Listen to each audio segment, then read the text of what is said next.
Welcome to HomeWord. I'm Jim Burns. And by the way, thank you so much for joining us today. So grateful that people like you are checking out our podcast. People from all across the United States and actually countries all over the world. That's just mind-blowing. The power of a podcast. I am loving this. So about 1 second after today's guest on my podcast a few months ago, I remember saying this. I want her back. She's amazing, and she is just that and more. Amazing person. Today we're going to talk about a brand new book that she's just had come out called Calm, Courageous, and Connected. And you know what? That's for you and your kids. How do you help support those big emotions when your child displays things like worry and anger and anxiety and so much more? Well, what do you do when you find yourself with some of those same big emotions? I know that was sure my life when my kids were little.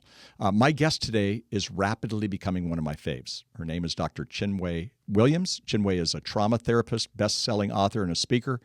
You know what? Her favorite role, she says, is being a wife and mom to 3 awesome kids. I love that. And she has this book, Calm, Courageous, and Connected. And it's going to launch. It has, I'm going to start right there. You guys can pick it up. She has a book called Calm, Courageous, and Connected, and it has launched just a few weeks ago. I read it, and I love it. Chinwé, welcome back to our podcast. So happy to have you. Oh, I'm so happy to be here with you again. Thanks for having me. Yeah, well, you know, I read your book. I love your book. Honestly, I just think it's great. And I'm so happy we get to talk about being calm, courageous, and connected for kids and for us.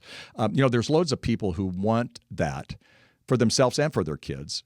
And you say that your relationship, talking about parenting, your relationship with your child is where they will build the foundation to help them feel connected, calm, confident enough to face their most difficult challenges in life. So you're building that foundation. But you also said that connection with our kids even changes brain chemistry. I want you to unpack those powerful statements for us, Chinwé.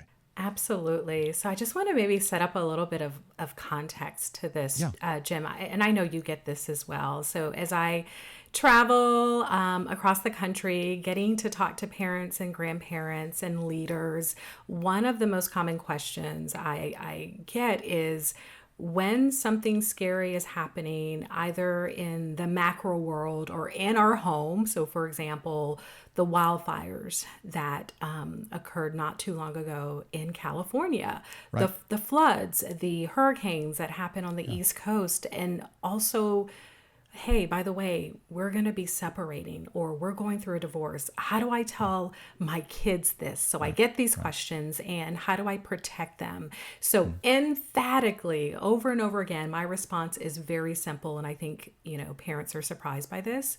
I say they need you. They actually need you more than they need your words. They need you to be responsive. They need you to be nurturing. They need you to be sturdy. They need you. And what tells me this is not just from, being a parent, which I get to practice this and be reminded of this with my own kids, but just from what we know about neuroscience, Jim. And you know this as well. When kids are experiencing really tough situations, maybe it's something that's happening in their environment or at school. Maybe they're just having a rough day, right? In those toughest moments, how we as loving, caring adults show up really sets their brains up for success in the moment, and then also with future challenges. So neuroscience helps us understand how those early caregiving experiences really influence our kids' relationships with other people and also their relationship with themselves. So there are things that adults can do, coaches can do, ministry professionals can do to help kids' brains to develop so that they're actually less susceptible or less vulnerable to mental health issues in the future, such as depression, anxiety, despair, self-harming. We're seeing lots of that, and even substance abuse. So it's a lot simpler than what a lot of parents think. But yes, it actually changes those early experiences, changes the DNA expressions. In our child's brains. Yeah, I'm so glad you said that. I have a talk that I give, and it's kind of one of my life messages, and I just call it the power of being there. And it's kind of interesting because I don't go into heavy duty detail things. I actually use Jesus saying, when you welcome a child, you welcome me. And then Jesus saying, he got mad at his disciples because parents were bringing children, and I just said, he showed us the power of being there. But we also have to understand as parents, that's the deal. And even with trauma, I had an experience some time ago when the Ukraine-Russia war started. There were a bunch of Ukrainian moms who fled the country. Their husbands stayed and either worked or were in the war. And they were staying in a place in Romania, and so I got the chance to do a webinar with them. And I was really nervous about it because I go, what can I say to these people? I mean, their husbands are there. And one woman said, how do I help my children through this? And I said, well, it's the power of being there. Yes. Just be there, play with them. Yes. Things like, I think they were looking for some deep, dark, major insight and whatever. And I just went, you know what, have serious fun with them, be present. When they go to bed, say the prayers and keep your arms around them, touch them a lot, all these kind of things. And I watched these women kind of relax because they went, oh, I thought it was going to be a lot harder than that. Yes. But I love that you said that. When they're disconnected, and that happens a lot, you even said that physically you can have issues and problems if they feel disconnected from their parents. Yeah, that's so true. So, working in the field of trauma really puts you up front with grief, right? You're facing feelings of loss, disconnection, detachment in the human experience. It's just right there. And so what I've observed and what the research is also indicating, Jim, is that emotional pain, especially deep despair such as loss, can sometimes feel both excruciating and also numbing, painless. And so that's like a whole thing. But I really want to kind of dig into when emotional pain physically hurts. So for many, many people that I counsel, and I've experienced this personally myself, this sense of disconnection can feel like physical pain because what's happening in our brain is that our brain actually processes isolation, detachment, feelings of loneliness, social rejection, disconnection in similar ways to physical pain. And that's because it activates the same area of the brain as emotional pain. So when you are parenting a middle schooler who has a crush, right? And she's not dating. It's nothing you have to worry about. The crush sadly doesn't know that she exists. But then all of a sudden her crush is maybe engaging someone else that's a friend of hers and completely ignoring her. And then all of a sudden the friend group starts to ignore her. I've actually had this in my own family with my daughter who's now 21. She was 13 at the time and lost a friend group that she had since elementary school. And Jim, she's giving me permission to share, when you have teenagers, she's a young adult now, you've got to ask, right? My kid said, you can share, Dad, but you pay me $5 every time I share. I go, no, we're not doing that thing. You'd be rich and I'd be poorer. But those experiences of, wait a minute, like this was my group, these were my people, right. So can lead to like physical sensations in the body, such as your throat tightening, your chest feeling super heavy. And some people will use those words to really express the physical and emotional pain that they're experiencing. So I'm reminded very quickly, I want to share this because it just happened. I flew back from Dallas not too long ago. I was in a room with 400 widows, Jim. Wow. And I was like, Lord, what is happening? Like it just was beautiful and amazing and heartbreaking and just all of those things mixed in one. And I was there for a couple of days. So I had lots and lots of conversations. And a lot of what these women were saying just by virtue was a Christian conference, being together with other women who had these experiences was, this is the first time in my life that since my husband died, that I did not feel alone. So that pain of disconnection is real. And they talk to me about somatic experiences, and soma just means body. It just means the whole body. So losing someone that has been a part of your life can show up like physical pain. And we even know about the broken heart syndrome, right? So it's so important, I think, as it relates to parenting kids, to remember that it's not just a nice thing to do when you're comforting your child when they feel alone, when they feel rejected, when they feel abandoned. It's actually helping to ease real physical pain. Yeah, no, that's so important and so key. And actually, for a lot of parents, we go, we don't know what to do. They're going through this. Literally, it's going back to connecting with them and Yes. being that safe adult. When I was in grad school, actually, it was in Princeton, New Jersey. It was a long time ago. And I think this came from, I was also the area director for Young Life in New Jersey, mid-New Jersey. But I had a sign, I still have the sign, and it says, every child needs at least one adult who is irrationally positive about them. And I've just always thought that. And it's hard to be irrationally positive about your children when at the same time they're, also kids who mess up. Yeah. But I think you'd agree with me that one of the things they need is, as parents, we need to be people who are irrationally positive, and at the same time we have to have boundaries. How do you do that? 100%. So empathy is what we talked a lot about in our book scene, Will Hutcherson and I. And it continues with this book because that is what builds connection. That's what builds emotional resilience and confidence. So empathy, I tell parents all the time, is important, but shouldn't be it shouldn't be replaced with permissiveness, or we shouldn't think that because we are being empathic to our kids' needs and wanting to be responsive, that we allow all sorts of behaviors. I say every emotion, and I say this to the teenagers that I counsel, all of your emotions are valid. Every single emotion, including your anger.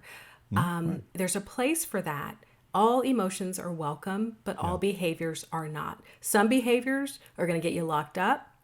Certain behaviors are going to result in someone getting hurt or something worse. So that is being responsive to their emotional needs, but also holding firm boundaries about what it means to be safe and to be connected to other people and to be trustworthy and to be responsible. So kids need empathy, but they also need boundaries to feel safe and to feel secure. So what I encourage parents to do is, when you are sharing what your rules are or reminding your kids of what it is that they need to do, share the why behind that. So don't you think that sort of falls in the face of some old approaches to parenting where it's almost like, well, I think I've heard it directly, you do as I say and don't ask me why. And by the way, don't do as I do, right? Right, exactly. So I was thinking of that same phrase because we all heard that. I love what you just said. By the way, if you're listening to this podcast or if you're watching it, what she just said in a couple of paragraphs, that's so key and critical to all of us to implement into our life. And we can do that. So that's amazing. Did you use a phrase, irrational emotional relationship? And I think that's an interesting phrase because at the same time we do use those, we have boundaries. I think boundaries sometimes can be comforting to kids. Oh my gosh, yes. When they're teenagers, they don't want boundaries and they're going to push the boundaries. They're going to draw outside the line. But really, we have to look at even boundaries as, in some ways that's showing love to them. Oh, it's absolutely showing love. And I think this boundaries really is a concept that many of my adult clients struggle with. It's a concept that we had a conversation before this podcast started about some decisions that need to be made. And when you care about people and you care about a mission, but you know that there's some things that might be necessary for you to do, it's difficult to set those boundaries. And so really a boundary is about teaching your child that not everything goes, but at the same time, you cannot expect anyone else to adhere to your boundary, but you need to set them and you need to decide what you are going to do if somebody crosses that boundary or violates it. And definitely as adults, that makes sense. For little kids, it's really about why do I need to do this? So kind of going back to helping your child to understand the why, because studies say it's really important for kids to understand the why behind rules. So I bet your listeners right now has had a kid or currently has a kid that does not want to brush their teeth at night. I have 2 kids. Toothbrushing can be like the bane of a lot of parents' existence. I know that because it comes up in the therapy session with parents. And so we want to say to our kids, brush your teeth. And then we get so upset when they don't. I found with my 9-year-old, and this happened a couple of years ago, I had the dentist sit down. Usually it's like, okay, you got to brush your teeth. So I had to sit down with my child and really explain the why. Jim, that made a difference. And I just used those same words, and then I also made it light and fun, right? He was probably 7 at the time. I said, it's time to brush your teeth because you don't want holes in your teeth and you don't want your teeth to yellow and cavities to form. And yuck, who wants morning breath at 2 p.m. in the afternoon, right? And he rolls his eyes, but he sort of remembered what the dentist told him. He's like, and he even repeated it. I've got to brush my teeth. I know I don't like to brush my teeth, but I have to brush my teeth. So you're teaching your child about good oral hygiene, and it's important. They don't want to. You want to be responsive to their not wanting to, but at the same time, this is something that they have to do. Mm-hmm. Yeah, so good. And you used the dentist, and in your book you talked about the importance, I would say, of connecting kids with trusted adults. And it's funny because I wouldn't typically go to the dentist as that trusted adult, but it worked. And like with Kathy and I, we always had 6 people, adults, us, and then we had a grandma who prayed for our kids. We weren't raised in Christian homes, so we had this one grandma who did. So we asked her. We had a youth leader who actually we have all daughters. So she moved into our house. She needed a place for a while. She lived, I think, there 2 years. It was wonderful because she was kind of mentoring them. We'd laugh too because we would want to set a boundary, and they'd go, well, she doesn't do it. I go, she's 27 years old, and but the girls to this day have her as a mentor in their life. And then we chose godparents. Now our tradition doesn't do godparents, but we actually I remember saying to our pastor, our kids were getting, I forget why they were up front, but we brought godparents, and he goes, well, I don't really even know how to do that because, again, our background doesn't do the godparents. Our godparents prayed for our kids. They loved their kids. The kids felt more comfortable with them. And, then we started seeing it at church, the people in children's ministry, the people in youth ministry, small group leaders, they became the trusted adults. We were somewhat proactive. I didn't see a lot of other parents doing that as much. I think you're saying we need trusted adults. And sometimes the dentist can get more across to the 7-year-old than we can. I was a school counselor. I love that. What you just shared. I was a school counselor for many, many years ago. And I started probably, Jim, when I was like 22 years old, maybe, like my first job out of my master's program. And I hadn't had a background in schools. And so I was really, really nervous and wasn't sure exactly what to do, but just did the best that I could to connect with the kids. And I remember having one of my first parent conferences where I had the parents come into my office, and I was telling the parents kind of what they needed to know about their child's emotional and academic development. And I remember a parent looking up at my degree and saying to his wife, I have shoes older than she is. And I was like, okay. So that's, I refuse to always be offended, right? So I wasn't offended. I'd be offended by shoes older than you were if he was 20-some years old. That guy needs to get new shoes. He needs new shoes. But then he said after that, but I've got to tell you what you told my kid. I've told my kid, but for whatever reason, she does it when you tell her, right? So parents are very much often, not all the time, the strongest influence in a child's life, right? But having the support of stable, sturdy, consistent grown-ups, teachers, coaches, small group leaders, babysitters who are wise are often really one of the most important factors in helping kids to feel capable to overcome adversity. Kids need to hear multiple voices. And research shows that when kids have those trusted adults in their lives that are non-biological, grandparents are great too. They're less likely to be bullied. They're less likely to be bullies. They have stronger relationships, and they actually are more likely to graduate from high school and enroll in college. So that's when other trusted adults are speaking into the life of your kids. So they need trusted adults. But I also read in your book, and I'm doing some writing right now, and I actually want to take this. I'll give you the credit. But I loved your phrase, and this is actually for us. So we have big emotions. We have anxiety. We have these worries. Same kinds of things. We need to be, calm, courageous, and connected. And you called it a circle of support. Yes. I love that phrase. Yes. So I took your phrase, I put it into some notes because I want to talk to parents when I'm writing a book on when your adult children stray or violate values and things, and they need a circle of support. They do. A lot of people try and do this alone. So the same thing you said for the kids, and then we're going to have to take a break, but I hear you saying as parents, we have to find our own circle of support. Oh, 100%. So parents, as you know, Jim, are more stressed than ever before. Yes. And what a lot of people don't realize is that parents are assuming more caregiving duties while also working outside of the home more hours. So it's like a double load that causes a mental and emotional load as well. So we do. And if you think about it, I know you work a lot with marriages and families, Jim. I had a lot of support available to me when I was a new mom. And when I counsel new moms, I have so many resources to point them to. They're everywhere. And so having that support for parents is important.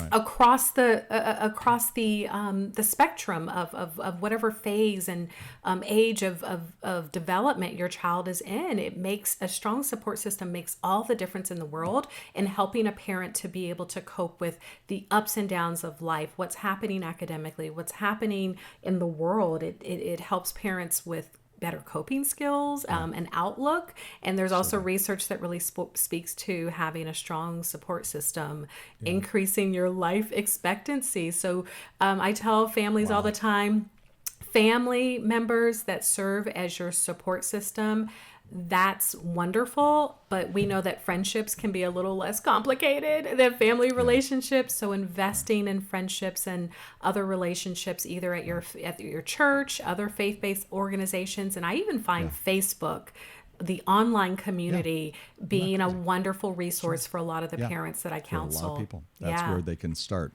They need more. They need some face-to-face, things like that. Listen, we're going to take a quick break. Time is going by so fast. I can't believe it. Dr. Chinwé Williams is with us. All things Chinwé would be in our podcast notes. And I hope you pick up a copy of Chinwé's brand new book called Calm, Courageous, and Connected.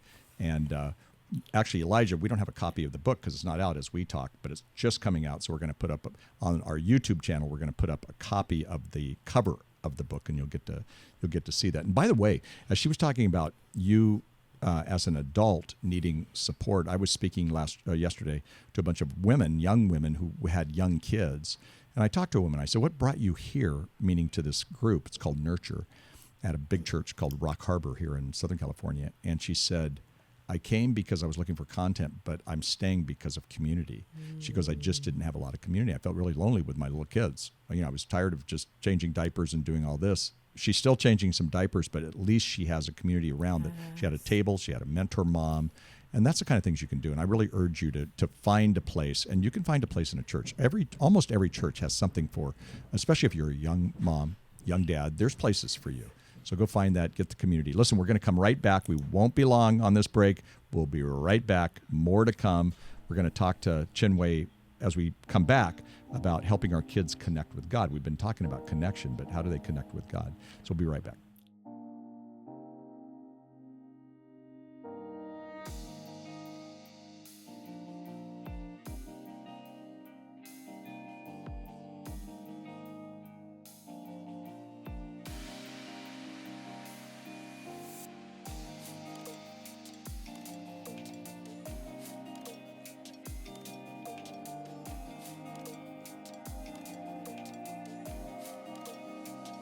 Welcome back.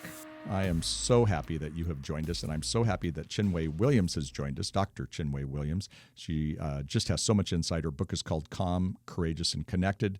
Chinwé, Gen Z, there are twice as many, so says Barna, there are twice as many atheists in Gen Z.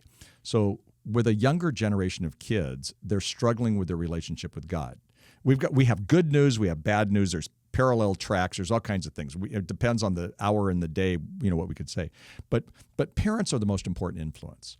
How do you see parents helping their kids stay connected to God in a time of deep transition for them? For example, the teenage years. I mean, that's a time of transition. You're not a child, and you're actually not an adult yet, so you're trying to figure it all out, going through some experimental phases. Any suggestions on that? You talked about it in your book, and I really liked that section. Absolutely. Yeah, teens are experiencing a lot during that particular developmental phase, and part of what they're figuring out is what's theirs versus what was passed down to their parents. What do they believe? What are What's their outlook on this world, including faith? So Jim, you know this. One of the reasons that I have partnered over the years with organizations like Parental and really so many local churches around the country is because I personally felt called to create and develop resources, but also connections with organizations that really are passionate about investing in those who invest in the next generation. Yes, and I just mentioned my first job was as a high school counselor. Had no background in it, by the way. I had a master's degree in counseling, but I didn't do my internship in schools. Right. But one of the things that I learned right away was that kids do not care what you know until they know that you care. I'm going to say that again because a mentor said that to me. She may have borrowed it from someone, but I've been saying it really for 18 years.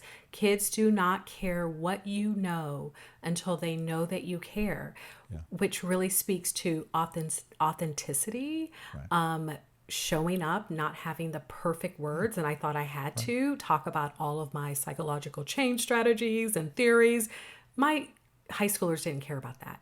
No. They wanted to know if I cared about them, if I was, irrationally, emotionally connected to their struggles. Do you like me? Do you know where I live? Do you know where I come from? Do you care? And so when we talk about discipleship, and this is, like you said, we can talk about this all day, but those are the things that I'm really connected to. And so I have found so much support within my own church for myself as a parent, for my husband and I in our marriage, and certainly for our kids and the way that we parent them and the way that we introduce them to their own personal relationship with God, right? There's a lot that we've done, 9 and 13, and then we've got an older young adult who's 21.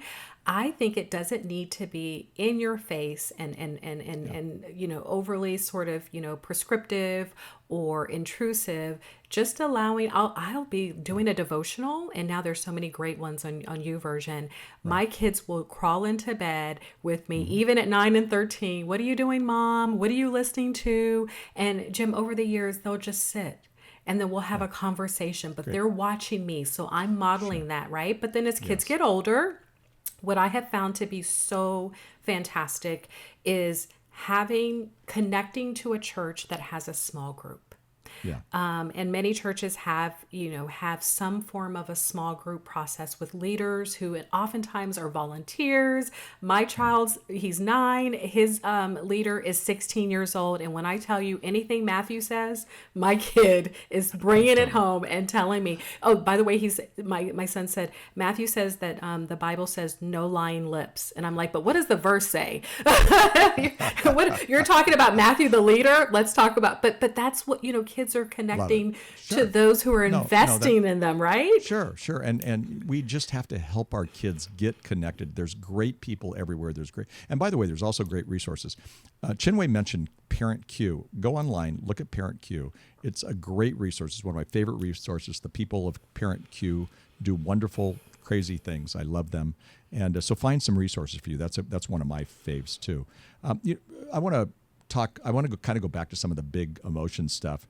Since COVID, anxiety, depression, I love the phrase you use, big emotions. I mean, it's on the rise, and it continues. And there's several reasons. We could talk about social media. We could talk about all kinds of stuff. But how do we become aware of our kids' emotional and mental health? And frankly, how do we become aware of our own mental and emotional health? Because there's a lot of depressed moms and dads out there who have depressed kids. Yeah. How do you get in touch with that? Yeah. And can I just sound an alarm? I really hesitate to say this, but I just need to right now. When you, as a grown-up, are struggling with anxiety, for example, the research shows that if you have a child, they're 7 times more likely to struggle with anxiety. So parents are struggling right now. So this conversation is super important. We have to continue to talk about mental and emotional wellness for kids, but also for grown-ups. So for parents, I say this is where that connection piece is, Yeah. Yeah. really at the It forefront. really comes back to that, doesn't it? It comes back to that Yeah. being present. Yeah. Yes, go ahead. No, I was just going to say that it seems like in a lot of your writing and whatnot, one of the reasons why I like it so much is it weaves through the aspects is we need to be connected. Yes. 50% of 50-year-old men, and I realize this is not changing the subject, but they can't name one best friend. Oh, And so we live in a generation of, even with the older crowd, who's not connected. yeah. But I'm amazed how many people aren't connected. But what you're saying is it will help our mental health if we feel connected, if we feel like, hey, there's somebody out there who's listening to us, who cares for us, who shows us empathy. And same with our kids. 100%. And Yeah. so, what does that look like to be aware of what's happening with your child mentally and emotionally? Well, be observant, and we can only be observant when we are present, right? And then when Yeah. we are observing something that seems off or unusual or atypical for who our child is, their personality, we really want to act, right? And so those active listening skills where you're asking questions, of course, but you're also leaving space for your child to share what's happening, paying attention to significant changes in their behavior. Are they withdrawing? Are they avoiding friends that they would normally run out the door to hang out with? And you're like, hey, Jimmy just came to the door to hang out and play basketball. What do you mean you don't want to play? You always want to play with Jimmy, right? So something might be going on there, maybe with Jimmy, or maybe with, Sure. something that's happening within your child when they're withdrawing from social good. situations, loss of sleep, loss of interest in activities that they normally enjoy, and then also any noticeable dips in their appetite is just a sign that maybe there's not a mental health diagnosis. We're not talking about labeling our children. We're talking about leaning in and really just considering, is there something else that's going on? And then I always encourage parents, again, back to connection.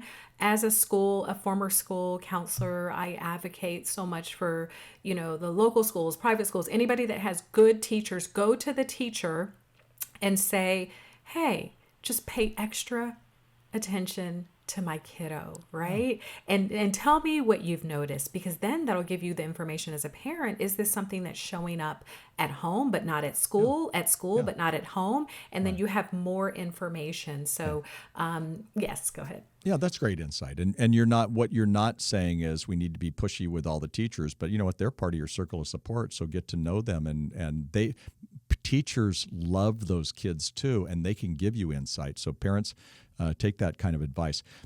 We don't have a whole lot of time left, but I'm bummed because I feel like there's so much more we could talk about. But I want to talk about the word self-control. It's finally when the Bible in the fruit of the Spirit, one of the fruit of the Spirit is self-control. Sometimes you find kids hitting, biting, being disrespectful, sibling rivalry, all of that. Any advice for somebody who goes, you know what, my kid needs a major dose of self-control right now, and I need self-control to handle my kid who doesn't have any self-control. Right. I'm going to explode because they're exploding. Sure, exactly. What do you say? So, Jim, one of the things that I encourage parents to do when I'm counseling them is to just consider some of the reasons why their child may be expressing anger or aggressive behaviors. Why are they having trouble really managing or regulating themselves? Well, there's a lot of reasons. It's not just that they're naughty, right? It's not just that it's because they just want to upset us. Some of what I've noticed is that there may be something happening at school, right? There could be some change or some transition. I know my child, I'll get a note from a teacher when there is a substitute, right? His favorite teacher, I'm going to give him a shout out, Mr. Tate. It has something to do, and he's not in the room, and that feels like a disruption to my kid. For your kid, there may be just more rules going into the second grade versus the first grade, right? And so those transitions can be tough. Sometimes families are going through a tough time, right? Mom and dad are arguing, which is not atypical, but maybe it's making the child feel uncertain or less secure. And then sibling problems, there's so many different things, struggling with schoolwork. So when you figure out what might be the reason, that helps you to kind of help them to cope. So you can ask those questions, you can see their emotions, see what's underneath the behavior. You can teach them coping skills such as breathing strategies. For anger specifically, Jim, I like to teach movement strategies, even over breathing strategies. There's something Mm. called the robot rag ragdoll. I've shown it on a couple of videos where you tense up and then you shake it out. You That's tense good. up and then you shake it out. So understanding where the anger is coming from and then teaching your child a Yeah. coping skills or two It's things. so good, and I was thinking, that's what I say in marriages. You know, when people have Mhm. conflict or whatever, or they're dealing with something, get behind the story. Why are we angry? And sometimes, couples Yes. don't even know. So great concept and worth every moment of listening to you. Now we've got about 1 minute, but I've got to jump into this because I felt like you wrote a section called Raising Kids Who Can. It was a Mm, section on confidence. I want to close off with that. So we only have about a minute, but give us mhm. some insight on why you use that term. I love that term, by the way, but raising kids Yes. who can. Yeah, so talking to parents, talking to grandparents, and talking to teachers in the last, I would say, 5 to 10 years, kids are saying, "I can't." If Mm. something feels Yeah, uncomfortable, sometimes they equate it with being yeah, unsafe. yeah. Something new and unfamiliar does not mean that you're not safe. So we Right. want to teach our kids that they can do hard things. We want to encourage growth opportunities. We want Yeah, to yeah. encourage them to do things that are a little bit challenging, but knowing that we're going to be there not to do it for them, not to rescue Right, them from it, right, but to support them. And so, some strategies that I teach parents is to identify your child's strengths. Point that out, speak life, speak life, speak life. Lots of praise and encouragement goes a long way, especially when a child is feeling not very confident or having some self doubt. For parents of younger kids, start early. Allow your toddler and preschooler to put away their toys, to try new things when you're on the playground. Stay close, but resist the urge to hover or to rescue. Your child's going to be looking back to make sure that you're there, but they also want to see that you are encouraging them to continue and try new tasks. Those small successes are really going to give your child the confidence to continue. And so then, good. can I do one more? Yep, absolutely. Back to connection and emotions, right? This whole book is about building emotional resilience. Right. We cannot expect our kids to do something like manage or regulate or control their emotions without acknowledging their emotions. So when your child is faced with a new task, something that's unfamiliar, something that they're just not sure of, acknowledge those fears instead of saying, "You'll So be good. fine. There's nothing to worry about. Your dad and I aren't concerned. Your brother doesn't have fear about that." Say, "Hey, I know that it's hard to do something that you haven't Yeah. done before. And guess what? I really believe in you." Validate their emotions and let them know that it's okay to feel nervous. And then ask them, "What can I do to support you? Because I know that you can do this." Mm, so good. Chinwei, you are amazing. Thank you so much for uh, your great insight. We got counseling today. We got teaching today. Really, really good. Thank you so much for coming on the podcast. Oh, Jim, thanks so much for having me. I love having these conversations with Yeah, you. so good. Hey, by the way, I want to give a shout out before I go on for just a moment. I want to give a shout out to a couple of our mutual friends, Mike, Kristen, Karen, Hannah, who actually have a part in this book and have a part in all the great things that's coming out of Chinwei's life. And they're beautiful, wonderful people. And I don't get a chance to see them very often anymore, but I want to give them a shout out. So good. Hey, everyone, go buy her book, Calm, Courageous, and Connected. And if you're driving and you can't write it down, no problem. All things Dr. Chinwé Williams is on our podcast show notes today. And I tell you all the time, read one book a year on parenting, read one book a year on marriage, read a spiritual growth book, put some energy into it. You know what? Just don't scroll as much and put some energy into that thing. And this should be a book. It's a must book. It's a great book. And really on emotional resilience. I mean, it's an interesting phrase because that's what you want for your kids. That's what you want for you.